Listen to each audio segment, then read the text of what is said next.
Via Justiça de hoje fala sobre crimes motivados por intolerância. São os chamados crimes de ódio, praticados por preconceito. Participam do programa o juiz Leopoldo Mameluque, da Corregedoria do Tribunal de Justiça de Minas Gerais e titular da 10ª Vara Criminal de Belo Horizonte, e o advogado criminalista Odilon Pereira Souza, diretor do Instituto dos Advogados de Minas Gerais. Numa parceria da TV Assembleia com a AMAGES, Associação dos Magistrados Mineiros, o Via Justiça está começando.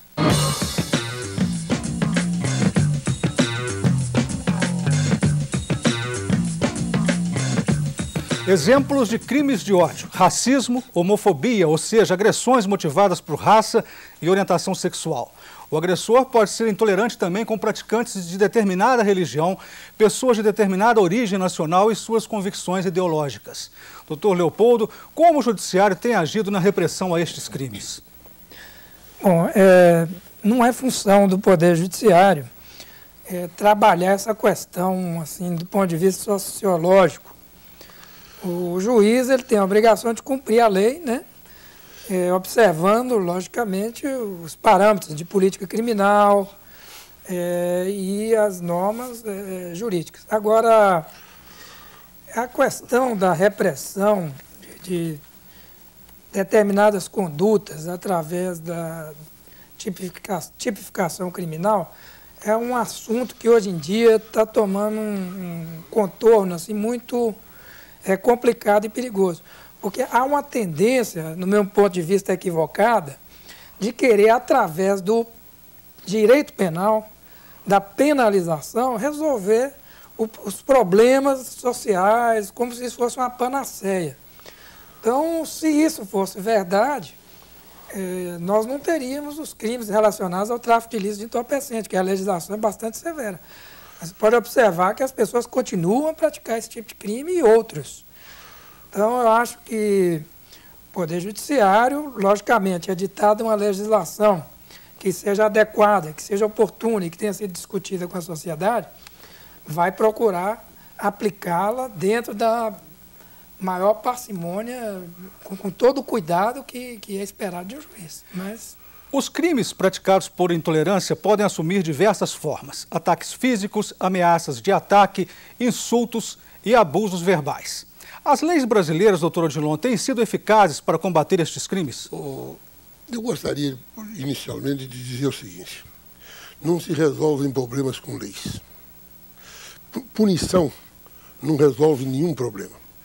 O nosso futuro desembargador aqui colocou muito bem. Se direito penal solucionasse problemas, nós somos o país de legislação mais dura que tem. As coisas não se resolvem com educação, se resolve com aberturas, demonstrações de que este não é o caminho. Então, o que nós precisamos é educar o nosso povo, mostrar que a intolerância é intolerável, que nós não podemos, de modo nenhum, querer resolver os problemas na base do grito, da prepotência, da arrogância. E temos que ensinar também que precisamos conviver com as diferenças. Diferenças religiosas, diferenças filosóficas, diferenças sexuais, todas as formas de diferença. Cada um de nós é um. E essa uma pessoa, tem direito de ser respeitada. Se nós não fizermos isso, a coisa não vai funcionar. Não é através de lei repressiva. Intolerância pela internet. A rede mundial de computadores é um meio poderoso para propagar crimes de ódio. O Brasil tem uma organização não governamental, uma ONG, chamada SaferNet, que recebe denúncias de crimes cibernéticos. Veja as estatísticas do primeiro semestre de 2011 em relação a crimes praticados por intolerância.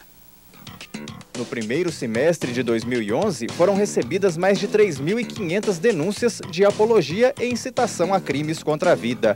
A homofobia ocupa o segundo lugar, com quase 2.300 registros, seguida pela xenofobia, com quase 1.800, e pelo racismo, com cerca de 1.600.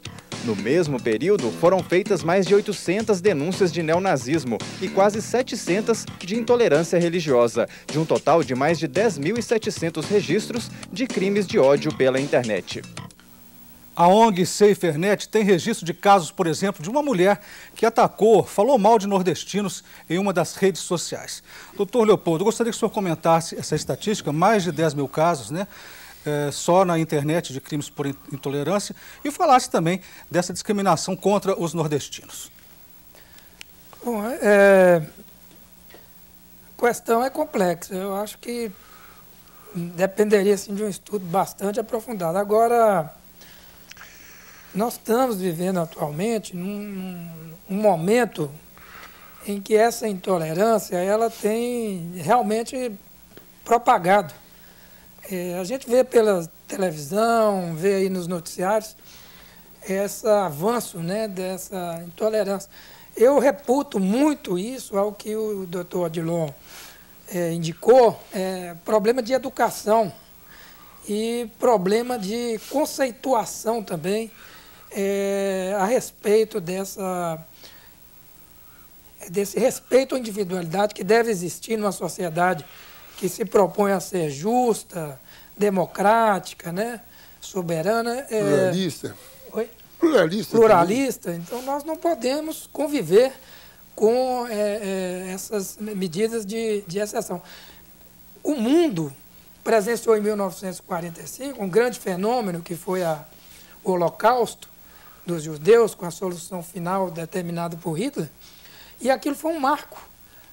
Demonstrou para todo mundo que as vontades individuais não podem prevalecer sobre as maiorias, que o ser humano tem que ser respeitado em sua dignidade, que não pode haver abuso, que não pode haver intolerância. Então, isso é uma coisa pacífica que a gente não pode concordar que isso retorne.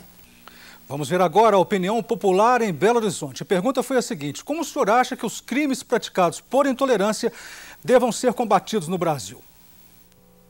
Não só esse tipo de crime, como qualquer tipo de crime, deve ser punidos com o extremo rigor da lei. Uma sociedade que não tem uma lei forte, uma justiça forte, a tendência é só aumentar esse tipo de crime. Com rigor, né? Apurando e reprimindo com rigor. Como qualquer outro crime, entendeu? Eu acho que a lei tem que prevalecer para todos. Deve ser julgado normalmente, igual qualquer outro crime, né? Dessa forma, dentro da legalidade, dentro da Constituição, né? Então, eu acho que a lei deveria levantar uma lei mais pesada, que aí as pessoas não julgariam tanto os outros. Tem que ser punido com rigor, porque é uma tortura muito grande para a população.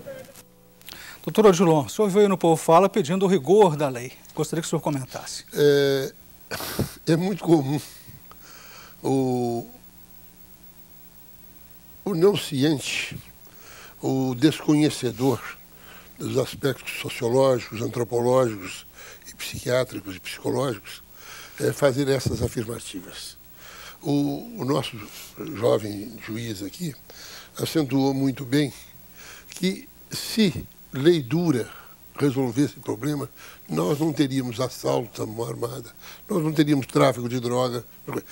Nós temos que resolver o problema nas suas causas, nas suas origens. E resolvendo nas suas origens, nós então resolveremos os problemas sociais. A maioria dos problemas é uma questão de educação, de preparo, de orientação. E também, por que não dizer, os meios de divulgação hoje apresentam muito mais, com muito mais sensacionalismo, os crimes praticados. Um mesmo crime você ouve em várias emissoras de televisão e em várias. Então, a sociedade tem a impressão, falsa impressão, de que o volume de crimes é muito grande. Aumentou, sim, o número de crimes, mas a divulgação é muito maior do que a realidade. O que nós precisamos é enfocar de tal maneira que o cidadão seja respeitado nos seus direitos. Ouvir a Justiça faz agora um rápido intervalo, voltamos em instantes.